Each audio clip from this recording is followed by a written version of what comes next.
Hi everybody. Hello, I'm back. Diana Haley with Uta Hagen's A Challenge for the Actor.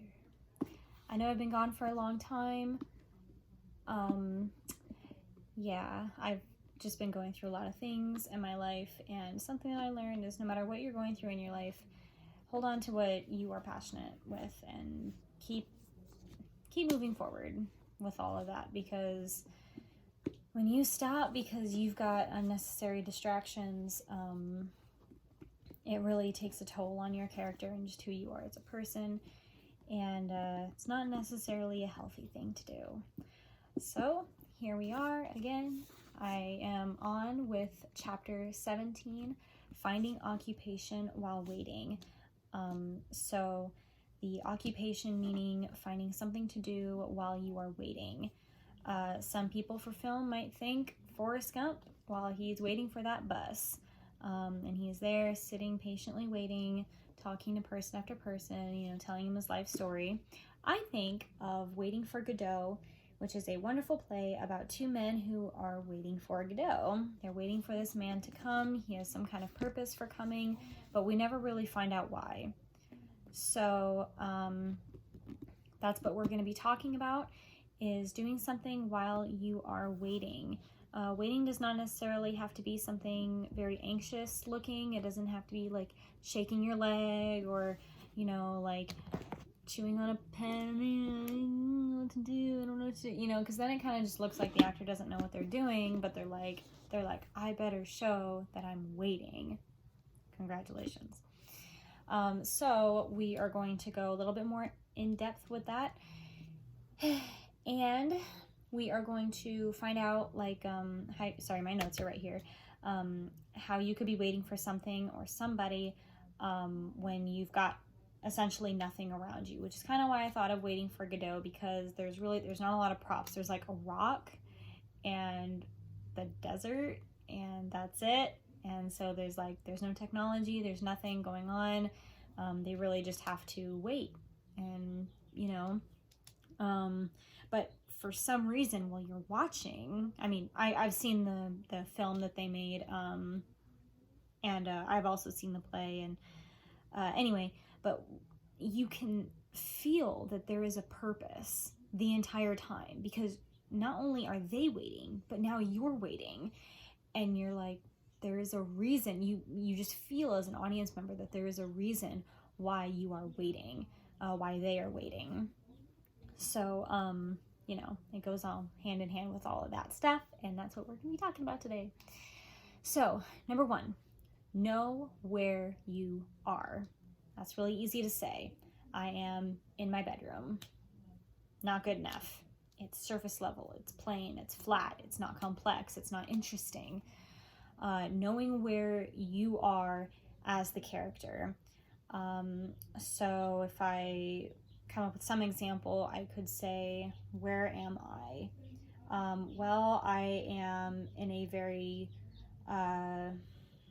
secluded place in my head. I'm trying to move forward with my YouTube channel and my videos and my acting career. I've been away from it for too long, for a very long time, and I'm trying to figure out where to go from here. I'm trying to push myself to do something that I'm very passionate about doing that I haven't done in a very long time. So where I am, I'm in a very vulnerable place, very confused place, but also in a place where I know I need to start making moves. So that's a good example, right? 2, find your physical body in relationship to the space. So finding your physical body, my physical body currently in my room, I have a very small room, so my arms are kind of here. So they're not, I'm not making all these grand gestures that, would I'm gonna bump into my little bookcase here with all my movies and my plays and stuff.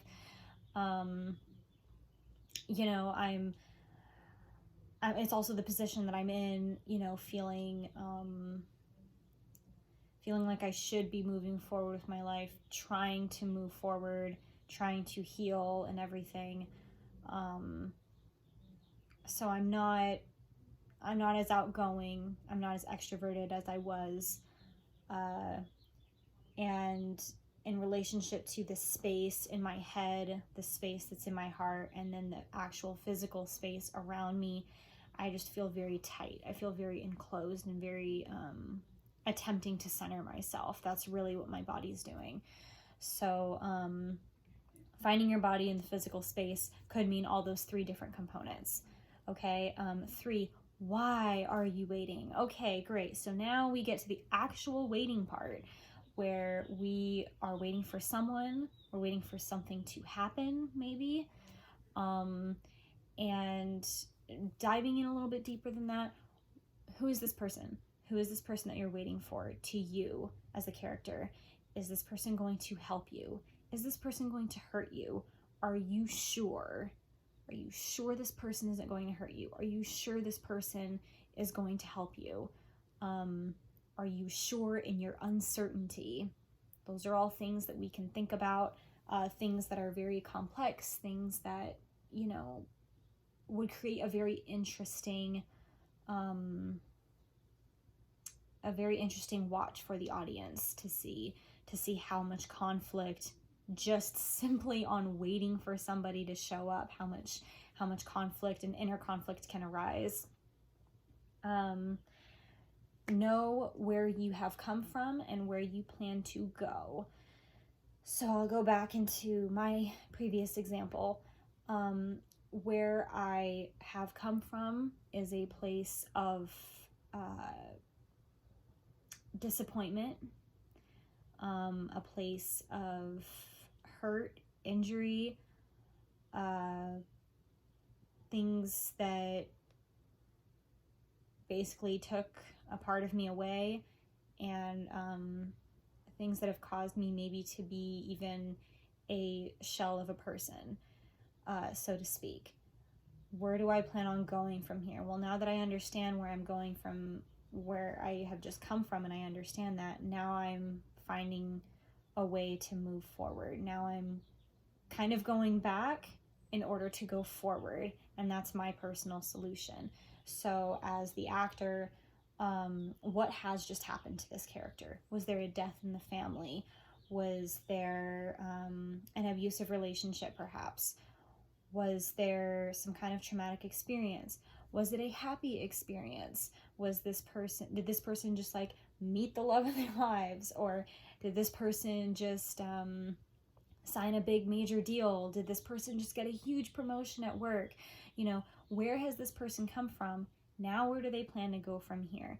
Now all these things, you can't, well, for this particular part, when you know where you have come from and where you plan to go, that could align with waiting for somebody. It could align with waiting for something to happen. It kind of, that component in particular kind of makes you think something's already happened. The waiting is kind of over.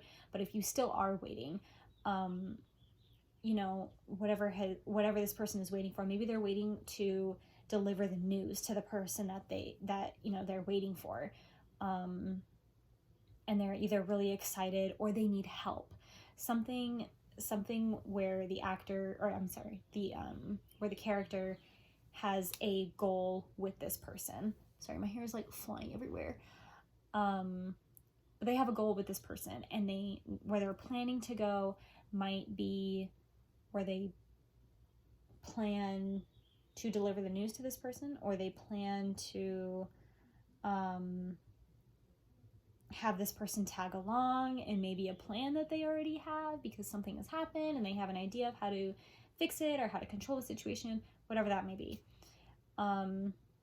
So we think about these things. Now, notice I say think about these things because all of these things could be happening internally for the character before the character speaks, before that person shows up, before the event happens. We can see all these inner occupations happening within that character, and it makes it very interesting because the audience knows, okay, this person is thinking about something, they're feeling something, they're going through what they're going through, and now something's going to happen next, and they can't wait to see it because they can tell that you are devising a plan in your head about where to go.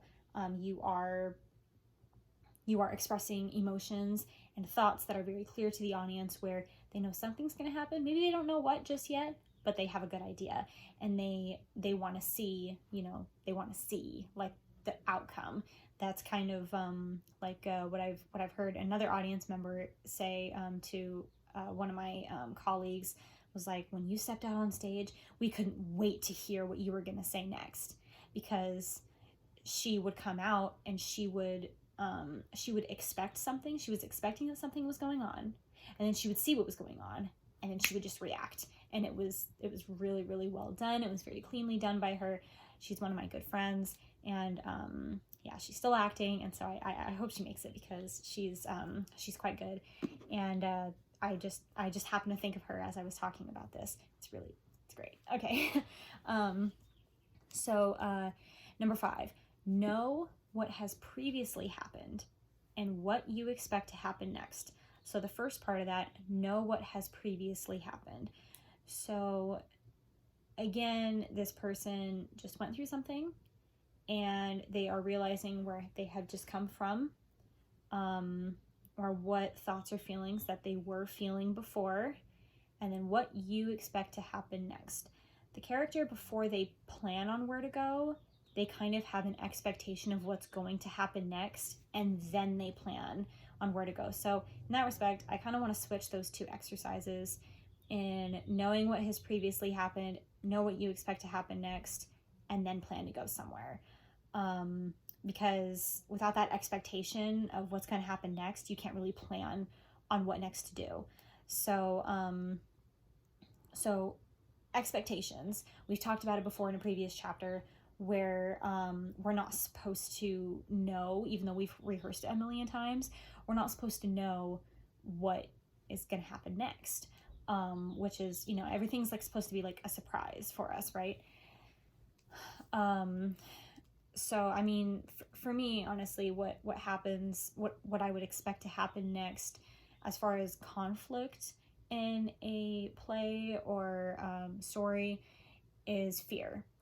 We fear the unknown, and I think once because we tend to fear the worst. At least I feel like, as humans, I see a lot of humans, they fear the worst. And so when they are expecting something to happen next, after something terrible has just happened, you just expect the worst after that. You're just like, you're hoping for the best, but you expect the worst.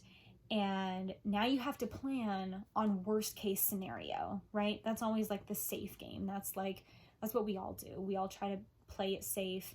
But sometimes we have to go to the extremes, and we have to plan on doing something, and playing it safe sometimes means going to the extreme, so that what you expect to happen, the worst to happen, doesn't actually happen to you.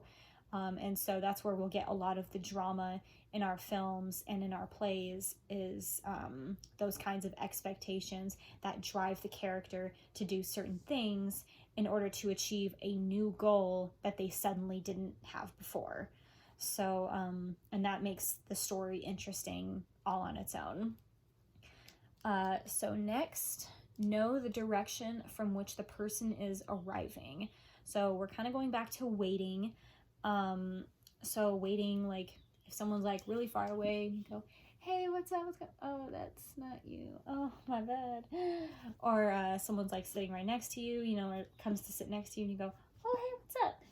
Just like a little physical, what's up? Or, hey, over there. You see like my eyes are like way out there. It looks like they're way out there, but I'm really looking at like the 5 feet that's in front of me. That's like the corner of my bedroom, right? So I'm looking way out there, or just right here, and that's the end of that. So you kind of, you pinpoint, and you can make things seem really far. You can make things seem kind of close, but kind of far a little bit, but not like way out there or right here, anything like that. Practice those things a little bit, so that you can practice the distance of your eyes, and it'll make the audience think, oh, that person's really far away, or whatever. Like you see it on set all the time, like someone will be waving hi to somebody that's like, and the camera will make it look like they're standing like 50 feet away from you, but in reality you're on set, they're probably 10 feet away from you, but the actor has to imagine that they're looking really far away. Things like that, for example. And the last one says, understand your clothing and your relationship to the clothing. Now, this one doesn't seem like it's important, but it is. So your clothing, gosh, I just thought of something else too. I'm gonna have to add that in. Understand your clothing. Your costume, a lot of people feel, is not relevant to the character. I feel differently. I feel like once I'm in the costume, I become the person. I'm wearing the character's clothes. I'm able to understand my space a lot better, because I think everyone changes based on what they wear just in everyday life. Like, for example, I'm wearing this, and this is like my casual clothing. I'm at home, chilling, whatever. Anything kind of goes. I'm very relaxed. And then when I put on my uniform for work, I'm in uniform, I have to be professional. My hair is tied up real nice, sometimes.